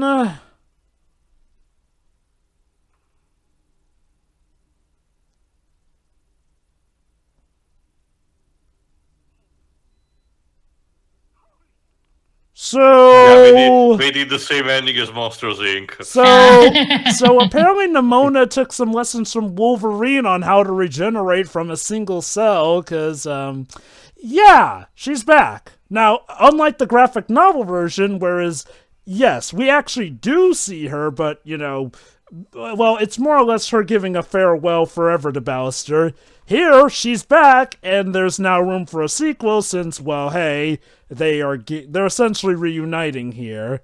Again, happier, but I'm fine with it. I'd say it keeps the spirit of the original enough while also making enough changes to leave the door open for a sequel. All right, I remember this was nominated for the Oscars for Best Animated Movie, but I lost to The Boy and the Heron. But I don't remember if it was nominated for anything else. I don't think so. That's a shame because this is a much better movie than Boy and the Heron. Yeah. Whoa, dang! Come at me, everybody, and trust me. As you know, Joe, I love Hayao Miyazaki, so trust me, I didn't expect to ever say something like this. Yeah, I'll admit this is the first time hearing on your thoughts of Boy and the Heron. Everyone has been talking about how grand that movie I already is. talked to you guys about it, not to you specifically. Go on. But whatever, it was nominated also for a lot of other stuff. Won a couple of these. Back to the music. Okay, cool. Mm-hmm. Yeah, I did mention that. But other than that, yeah, that's it. Still 2 pending awards, but it's for the Critics' Choice Super Awards, so I think it's one of those minor kind of competitions. The point is that, reception has been, very positive. Let me see, we mentioned 92% on Rotten Tomatoes. Obviously, being a Netflix production, we don't know the budget, nor the eventual recouping. Maybe they mentioned the influence of people who saw it, but I cannot really find it right now. Oh, I just did a little bit of looking into this film on the Wikipedia page, and this is actually Annapurna Pictures' third animated movie. The one before this being Missing Link, and the first one being Sausage Party. Oh, neat. I mean, I like that movie. That's not neat. I mean, I like that movie, but I will definitely get why somebody would not like it. I'm curious because I don't even know if we're the same, but I normally thought that Annapurna was mostly just a video game publishing company rather than, handling movies. Again, unless we're 2 different companies and I'm just mistaken by that. But that's not the point. I guess final thoughts, Waves? Yeah, I'll go first. Okay, okay. I thought it was a lot of fun. I don't think it's okay. The whole second act breakup thing, it didn't annoy me as much here as it does in other movies. But I think the way they got to that was still a bit weird. Again, I've seen worse, but yeah. I mean, Nimona herself is at least a lot of fun, especially with the way Chloe Grace Moretz plays her. Mm-hmm. And hey, I mean, this film also does. Okay, since I'm not on the spectrum myself, so take my opinion with a pinch of salt. But hey, it portrays a gay couple just like you would any other kind of romance, and I think that's the best way to go about it. Mm-hmm. Don't be so low key that it's barely remarked upon, but yeah, don't pull a Disney either, if you know what I mean. Scores fight one is Christoph Beck, so of course it's going to be good. Animation, how did you like that? Okay, I mean, at times it does look a little bit okay. This was supposed to come out in cinemas, but before Disney X-made the whole studio, never mind the movie. I don't. It's a good-looking movie for sure. It's very fluid. I just don't think it's quite cinema quality, if you know what I mean. It looks like a really good straight-to-streaming movie, what it ended up being anyway. But this in cinemas, I'm not quite sure that would have worked. Keep in mind, Waves, I guess you didn't see it. The original footage that was showcased when it was still Blue Sky showed a much more detailed and fluid type of animation, more akin to what their usual movies tend to be. So I can tell you that if Blue Sky had stuck with the movie, with Disney, it probably would have had, a higher quality. Like you said, the reason it looks like this is because probably they had to smooth things out in order to avoid potential lawsuits from Disney, and because of budgeted reason. Again, Netflix finances and everything, but they don't have infinite money. Mm-hmm. Okay, because they had to use a different animation studio to finish off the movie. Mm-hmm. And I guess they probably wanted to make it so that everything would be consistent, so there wouldn't be like some scenes that are noticeably higher polished than others. Yeah, I'm pretty I'm pretty sure I've seen a film like that. And I can't remember what it was called now. But yeah, overall, I really enjoyed the movie. All right, then. Pedro. Yeah, that was actually pretty good. So, like I said, the second act breakup is really the only thing that really has going against it. I still think the subtext could have been more highlighted a bit more. I'm not saying they have to spell it out, but I feel like just because you shouldn't spell it out doesn't mean you should go for the opposite extreme of barely featuring it. I feel like there should have been a bit more of a balance regarding this. No, but aside from that, no. Yeah, it's pretty good. The acting is great all around, and the story does a good job in covering its topics. Well, like I said, like the whole allegories and everything. Yeah, it's actually. I think I'm guessing maybe the graphic novel probably does this, but I feel like the world building, while good, I feel like there's probably some things here that are missing. I feel like maybe I'm guessing the graphic novel probably elaborates a bit more on things, probably. But again, that's just me guessing.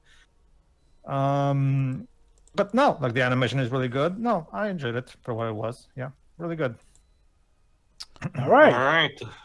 I guess I'll go next. Yeah, I love this movie. It's it's an overall nice and unique concept with a nice and unique setting. Medieval mixed with sci-fi futuristic stuff, essentially. Also with some themes of prejudice. I'd say played relatively good with some balance to show us, of course, the booming loud prejudice mixed with the more silent but still severe prejudice and how that can influence even people who legit did just mean well in the first place. While also going into combating that and eventually seeing it for the error that it is. The characters are relatively all well good and fleshed out. Ballister, Boldheart in this version. Yeah, they really do try to lay off the idea that he's a bad guy from the graphic novel, but I digress. Ballister is a nice up-and-coming protagonist, a fish out of water who is meant to be part of the change to the system that the system needs, but is sabotaged at it in the worst way possible. Nimona is the interesting person who at first seems almighty and nigh invincible, but has vulnerabilities herself in more ways than one. Ambrosius is an interesting take on the lover / kind of rival of the plot here and there, who does in some points become the main roadblock. Interesting. Now, if we were doing the equivalent of, say, Dedge's Pokemon podcast, and we were on the least favorite character for me, Todd, that would easily be Todd. Now, don't get me wrong, Todd serves a purpose to the story, though I'll admit part of me feels like he was made for the movie, more so to siphon off more of Ambrosius's jerkist tactics and ramp that up to 11. I wouldn't even mind him being the obvious schoolyard bully of the bunch, if only we got a scene of Ballister finally standing up to him and beating the mess out of him, showing that he is the more deserved knight of the two. That's not even to say that Todd is, I guess, a villain, since he, as we see in the end, even Todd himself has the capacity to change and realize what's right or what's wrong, but I don't know, just Nimona smacking him aside surprisingly did not feel like enough comeuppance for him. But I digress. The director is, in hindsight, a bit of an obvious one, but I'll admit, when I first saw this, I didn't want to go for too obvious the ploy here, and they do sort of play it up a bit subtly. Not so subtly in other cases, but I digress. Sooner or later, it is revealed that the director is a bad guy. Now, in regards to changing her from secretly being a monster herself to being human all along, it's not specified, so she could still be. It's just that the movie doesn't show it. I'm guessing the idea would be to show, well, look at that, a human is the real monster as opposed to her being another monster, in which case that might give the city some reason for a cause of alarm still. Yeah, no. Which again, that was kind of how the original ended, still with a very bitter note about, Nimona still being considered villainous. Again, I get the idea why they did it in this case to give a more also positive message to the product. Which, given when this movie came out, yeah, some more positivity. Yeah, again, I don't know at what point in the credits are we, because, I closed the video, but towards the end, if you stick around, audience, you'll be able to see that there's also a disclaimer about, if you see someone struggling or you're struggling yourself, there's a hotline-esque website you can visit, if you want to talk about it. So there is that too. It's kind of like how Zack Snyder included the self-help against suicidal thoughts in the Snyder cut of Justice League. But yeah, I'm guessing, my best guess would be that the reason they kept the director, again, as far as we know, human, was to at least set straight the point that, hey, even the people claiming to be the solution might actually be the problem in that regard. And I don't fault them for making stuff happier. Me, I'm generally keen with stuff being happier. Don't get me wrong. There are some times where even I will roll my eyes or not like when they blatantly change stuff for the worse just to have a happy ending, because I do enjoy a good taste of nuance here and there too, but here, I feel like they have enough nuance. I do love the music too. Like, the score, well done, and, their use of some licensed songs are neat here too as well. What else? The action's good. The animation, all things considered, is pretty great. Definitely one of Netflix's better projects. And again, this project shows that for as much bad stuff as Netflix has greenlit, they do still allow good stuff to exist that otherwise never would exist. Mind you, it's very hit and miss, because just to give another example, still tied to animation, this is, mind you, the last step in a long streak of annoying stuff. If you know anything about the comic Bone, the creator wanted to have an adaptation for years, jumping from studio to studios until it was Netflix. It felt like it was finally happening, and then, they canceled the project, basically resigning him and giving him, disillusion about the whole thing, and now he doesn't even want to have animated adaptation anymore. Yeah, so as a big Bone fan... They kind of screwed up there. Yeah, as a big Bone fan, that news sucked. It's like... And I will say this, Netflix do seem to have a penchant for canceling some of the best stuff. Inside Job. Dark Crystal. But also letting some of the worst stuff continue, and like... Again, I would love to get a better look at how streaming stuff is judged success-wise. Like, is it views? Is it, like, some bout of revenue brought in? Because I'm pretty sure Inside Job did get a lot of views, but that wasn't allowed to live. All in all, Netflix, get better thought processes. They greenlit so many seasons of DreamWorks stuff. What chance do we have? Kind of sad because Inside Job is actually good. Yeah.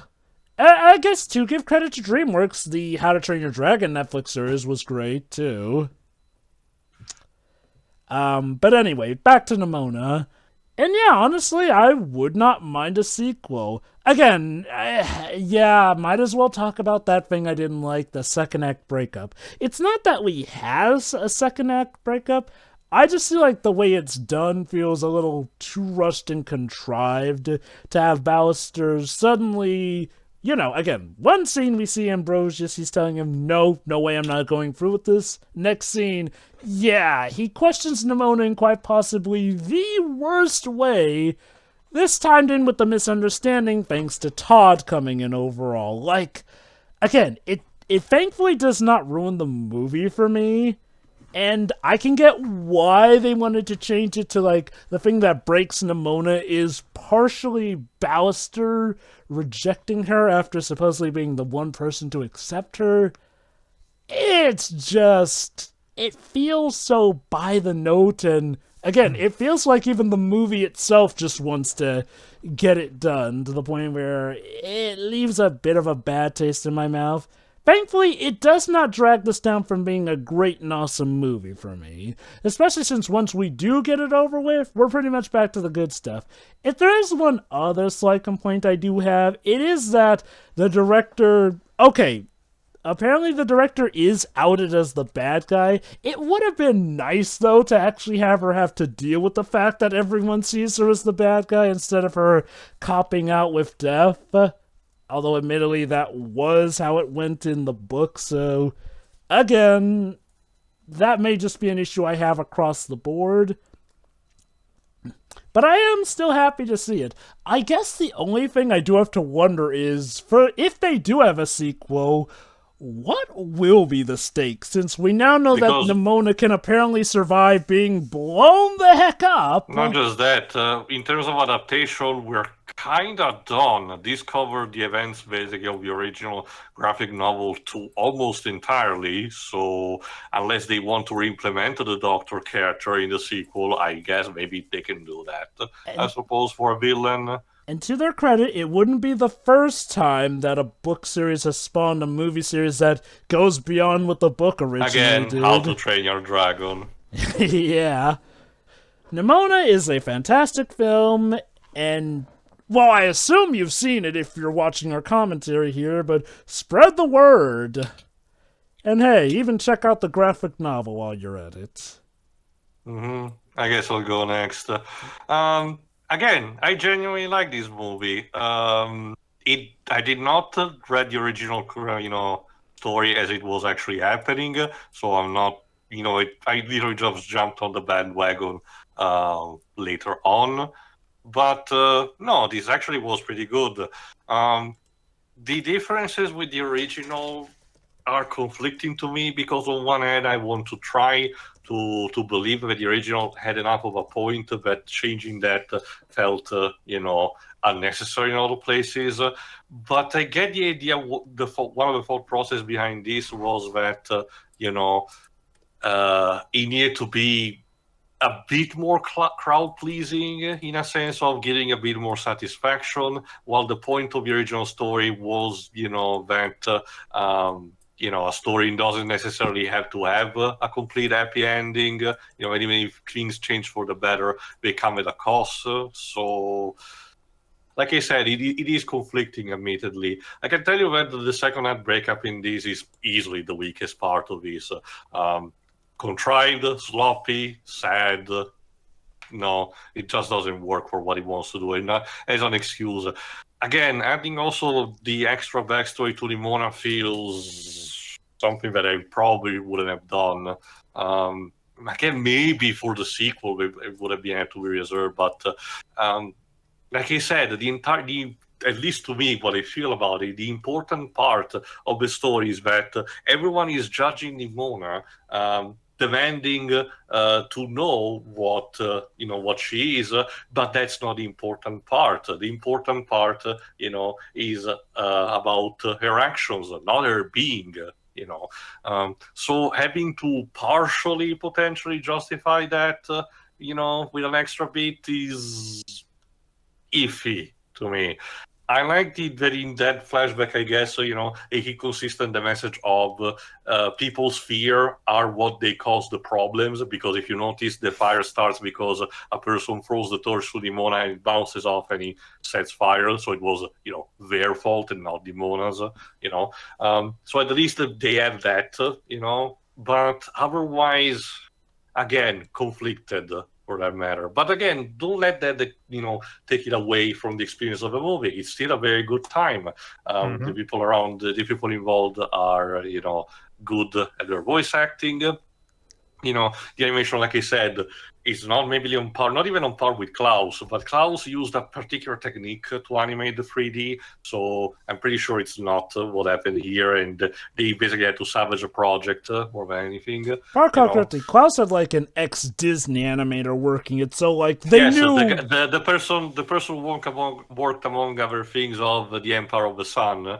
I don't know if this said person also worked eventually on the Emperor's New Groove, but the art style that happened in the final product, that's definitely what he was doing. I actually really like this one quite more than Klaus, actually. I want to say, this is a good segue, Pedro. Unlike with Klaus, I can say this, I had more enjoyment because the villain dies. No, I'm still not going to let go. What happened in that movie was such a blue-balling moment, and God, it felt like it was that thing that was missing, and instead in this, at the very least, very some catharsis towards it. I know that it potentially also flies a bit in the message of the movie, the idea that, people getting comeuppance, this kind of comeuppance on this extreme level is what caused potentially this whole thing to spiral down and create the status quo. But then the director again managed to convince to such a repulsive, unrepenting kind of person that he kind of feels cathartic, much less so with Todd, unfortunately. But what can you do about it? It depends on what kind of villain you're making. Like Theo said, that when you make a villain so like, for example, it would be like if they tried to redeem Azula from Avatar: The Last Airbender, right? If I remember correctly, Tia was mad she didn't die in that yes, too. I still am. When the entropy of the universe actually collapses our own existence, I will still be mad. Sure. It's important to mention though that from a thematic standpoint, it made perfect sense for Zuko to spare her, to showcase that he's better than her and to humiliate her. I will argue it actually is even worse for her to be humiliated with the loss. I actually get more satisfaction out of seeing her cry in humiliation, honestly. Same. And just a death would be a mercy. I already explained my reason when we did that episode. The score is fine. I don't think it's anything particularly memorable, but it's fine, for what he wants to do. I guess I did mention a bit about the thematics beforehand, but I cannot,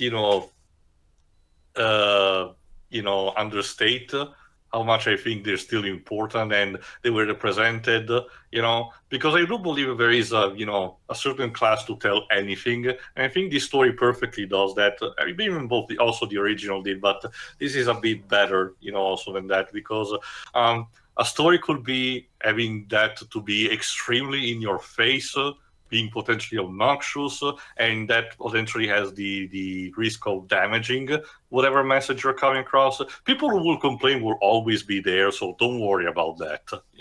That's not my point. My point is, managing the balance of telling a story and making sure that the message is resonates perfectly strong with also the theme and the aesthetic of the movie. Essentially what we complained about Black Christmas 2019, the fact that that movie wanted to tell a story about girls rising up against an oppressive, male-oriented, power in a university, but it was telling that in the clumsiest and childiest way possible. While in this, we have all the thematics of systematic racism, potentially homotransphobia, and corrupt police force, corrupt government, and showcasing a positive example of a gay couple that's not there just to be potentially eye candy, because unfortunately that also happens a lot, where the gay couple tends to be there just because they're attractive people, and this you genuinely do feel the love that our two main leads, well, not main leads, but at least one of our main character and Ambrosius actually feel for each other. So that's actually kind of nice. And again, the struggle that Nimona face is a good parallel to what a lot of people actually, go through. Even in the simpler things, like just being demanded question that she deems, narrow-minded, because that's what they are. They are obnoxious, potentially, invading your privacy. And sure, maybe you can make an argument that Barrister is just potentially confused and genuinely needs to know more information. But as the movie showcases and progresses, he mentions to, as Nimona also says, he mentioned to actually change his opinion on her without having necessarily the needing to know about a backstory, without necessarily needing to know exactly about the nature. Because again, that's the message of the movie. Our actions define who we are, not necessarily our beings, regardless of how we look, and behave.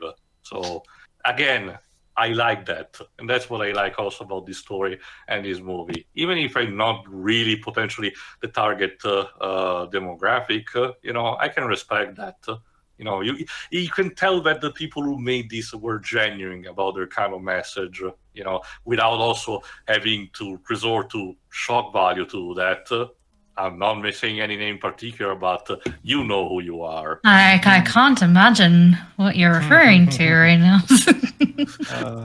But I'm pretty sure I'm actually done, so that leaves you, Shiri. Close us All out. right. Cool. This was my first time seeing this, and again, I had no knowledge of the comic, but I still really enjoyed it. And honestly, I would actually like to read the comic at some point, not even just for comparison's sake, but just because, like, the movie interested me enough. And I feel like that's kind of the point of movies like this, is to create that bridge. I get that some of the changes could be annoying for people who had read the comic first, or maybe not annoying, but more like surprising, head-turning, I guess, for people who've read it. But no, I still think it was very good. I've already explained my thoughts on the breakup scene. It probably wasn't necessary, but I do get how they got from A to B, so there's that. The movie looks pretty good, like, considering Netflix stuff. It came out really well. The characters are all great, even the secondary ones, except for Todd. Nobody likes you. Get out. Don't be like Todd. If ever there's a lesson to take.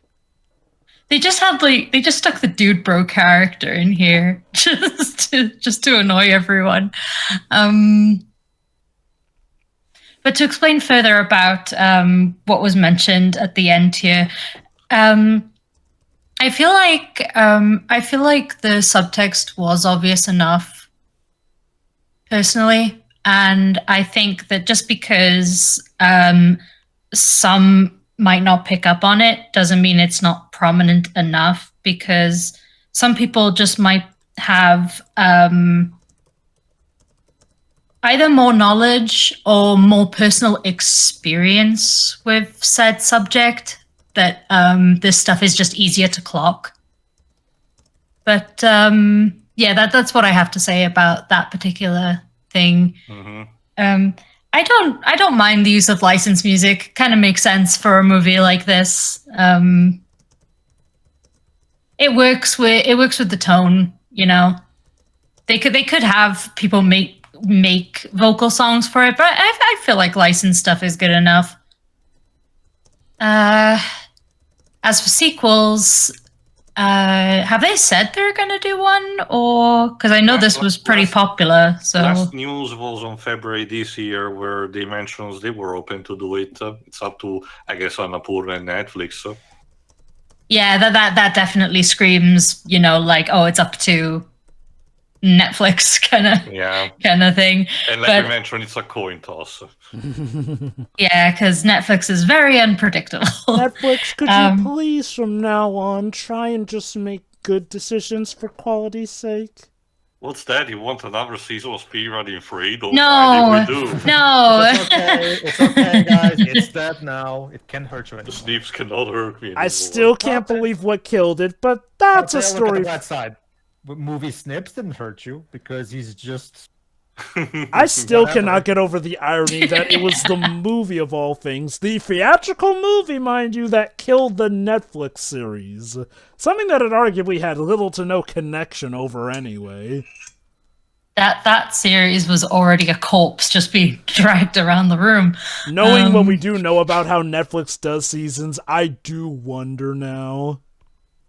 But I've you said this adapted pretty much everything that the graphic novel had.